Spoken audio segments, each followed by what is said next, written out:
നമസ്കാരം. Raft of ഫുട്ബോളിലേക്ക് അവർക്കും സ്വാഗതം. യെസ്, മെസ്സി വേഴ്സസ് നെയ്മർ പോരാട്ടത്തിന് അരങ്ങൊരുങ്ങുന്നു. ബ്രസീലിയൻ മാധ്യമങ്ങളിൽ വരുന്ന റിപ്പോർട്ടാണ്. ഗ്ലോബോ അത് റിപ്പോർട്ട് ചെയ്തിരിക്കുന്നു. അവർ ഉദ്ധരിച്ചുകൊണ്ട് കാറ്റലൻ മാധ്യമം മുണ്ടോ ഡിപ്പോർട്ടിവോ അത് റിപ്പോർട്ട് ചെയ്യുന്നു. മെസ്സി വേഴ്സസ് നെയ്മർ പോരാട്ടം എന്ന് പറഞ്ഞാൽ അർജന്റീനയുടെ നിരയിൽ ലിയോ മെസ്സി, ബ്രസീലിന്റെ നിരയിൽ നെയ്മർ ജൂനിയർ. അത്തരത്തിലുള്ള പോരാട്ടത്തിന് അരങ്ങൊരുങ്ങുന്നു എന്നാണ് റിപ്പോർട്ട്.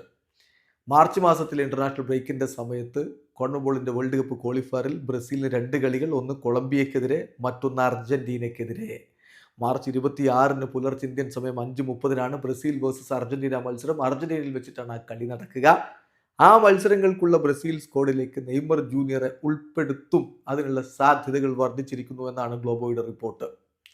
ബ്രസീൽ ദേശീയ ടീമിലേക്ക് നെയ്മർ ജൂനിയർ വിളിക്കാൻ അവർ ആഗ്രഹിക്കുന്നു. അർജന്റീനയ്ക്കും കൊളംബിയയ്ക്കുമെതിരെയുള്ള മത്സരത്തിന് അദ്ദേഹത്തെ കളിപ്പിക്കാനാണ് ഉദ്ദേശിക്കുന്നത്. അദ്ദേഹത്തെ സ്റ്റാർട്ടിംഗ് ലൈനപ്പിൽ ഇറക്കാൻ പോലുമുള്ള സാധ്യത ഇപ്പോഴുണ്ട്.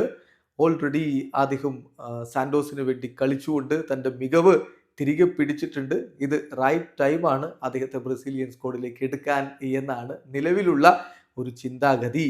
നെയ്മറുടെ കഴിഞ്ഞ ഏറ്റവും ഒടുവിലത്തെ ബ്രസീലിയൻ ദേശീയ ടീമിന് വേണ്ടിയിട്ടുള്ള മത്സരം 2023 ഒക്ടോബറിലായിരുന്നു എന്ന കാര്യം കൂടി അവർ ഓർമ്മിപ്പിക്കുന്നുണ്ട്. അപ്പോൾ ഇതിൽ ശ്രദ്ധിക്കേണ്ട കാര്യം, മാർച്ച് 7 ബ്രസീലിയൻ ദേശീയ ടീമിനെ കോച്ച് ഡൊറിവാൾ ജൂനിയർ പ്രഖ്യാപിക്കാൻ പോകുന്നത്. പക്ഷേ ഇപ്പോൾ തന്നെ ഏതാണ്ടൊരു ധാരണ ടീമിൻ്റെ കാര്യത്തിൽ അദ്ദേഹം ഉണ്ടാക്കിയെടുത്തിട്ടുണ്ട്. അതിനുവേണ്ടി കഴിഞ്ഞ ആഴ്ചകളിൽ യൂറോപ്പിലുടനീളം സഞ്ചരിച്ചിരുന്നു. വ്യത്യസ്ത ലീഗുകളിൽ കളിക്കുന്ന ബ്രസീലിയൻ താരങ്ങളെ പോയി കണ്ട് അവിടുത്തെ അവരുടെ കളികളൊക്കെ കണ്ട് അവരുടെ നിലവിലെ ഫിറ്റ്നസ് സ്ഥിതിയൊക്കെ മനസ്സിലാക്കാനായിരുന്നു ആ യാത്ര. അതുകൂടാതെ ബ്രസീലിലെ സ്റ്റേറ്റ് ലീഗുകൾ നടക്കുകയാണ്. അവിടുത്തെ മത്സരങ്ങളും ഡൊറിവാൾ ജൂനിയർ പോയി കണ്ടിരുന്നു. അക്കൂട്ടത്തിൽ സാന്റോസിന്റെ മത്സരം കാണാൻ എത്തുകയും നെയ്മർ ജൂനിയറുമായിട്ട് സംസാരിക്കുകയും ചെയ്തിരുന്നു. അതിന്റെ പരിണിത ഫലമാണ് താരം ബ്രസീൽ ടീമിലേക്ക് മടങ്ങിയെത്തുക എന്നുള്ളത് എന്ന തരത്തിലാണ് ഇപ്പോൾ ബ്രസീലിയൻ മാധ്യമങ്ങളുടെ റിപ്പോർട്ട്. ഏതായാലും നമുക്ക് ഈ കാര്യം ഉറപ്പിച്ചു പറയണമെങ്കിൽ മാർച്ച് 7 ബ്രസീലിയൻ ടീം പ്രഖ്യാപനം വരെ കാത്തിരിക്കേണ്ടി വരും. വീഡിയോ അവസാനിക്കുന്നു.